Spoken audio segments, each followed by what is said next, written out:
I think it's Oklahoma nature that when there's cattle on the highway, you turn into a cowboy.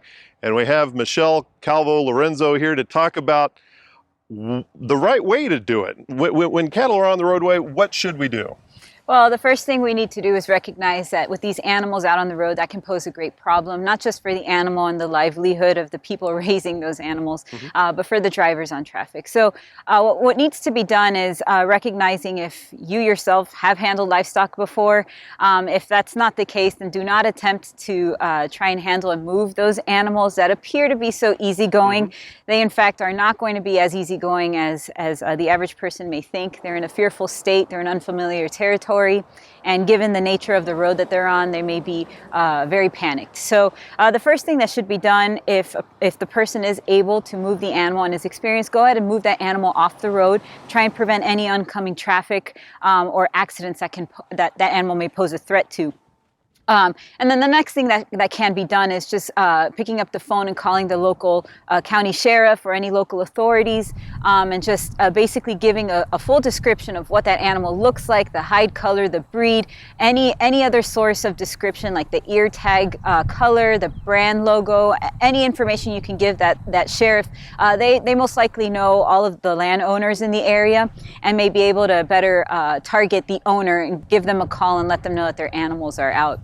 And actually, whenever you do make the phone call to 911 or whatever, and the law enforcement comes out, what should they be doing? Yeah, so law enforcement officials aren't always trained to handle livestock, and if they have handled livestock previously, they may arrive to the site and help move that animal, keep it off the road, and maybe attempt to direct traffic and make sure the flow of traffic is not in any hazard.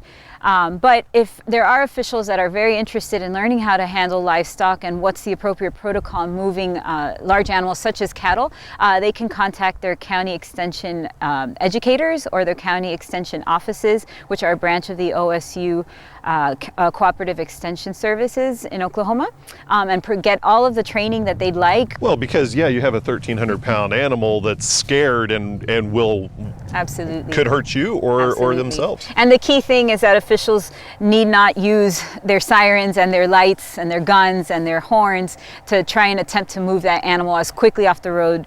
Again, that can be done in a calm fashion that's much quicker than using all of that equipment. And so the key is to get the proper training before attempting to move that as an official.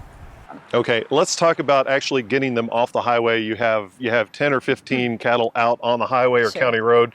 Let's talk about moving them off of there. What should we do? Sure. So for a person that is experienced and has handled livestock before, such as cattle, what a person would want to do is use the flight zone. And this is what we basically just call the personal space of the nature of the flight zone and that animal's interaction with humans over the course of time. The person needs to be aware that once they cross the edge of that flight zone or into that personal space, that animal will move and it will respond.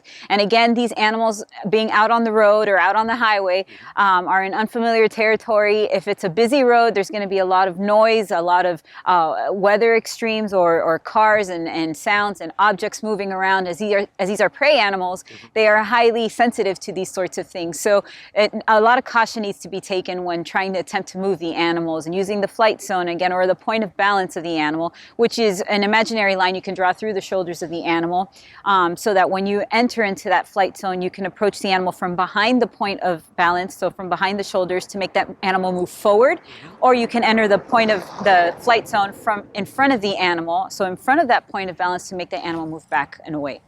And so again, a lot of caution needs to be taken if that approach is going to be taken by that person, as these animals are highly fearful and stressful during those situations. But a lot of times, if you just pause for a couple seconds, let them, de-stress just a little bit, that helps a little bit too. Absolutely. And because again, they are in a stressful situation, it is important to try and minimize as many distractions and noises or any sounds or movements that can stimulate or trigger that animal to take off, which would be a danger to, again, the person and the animal.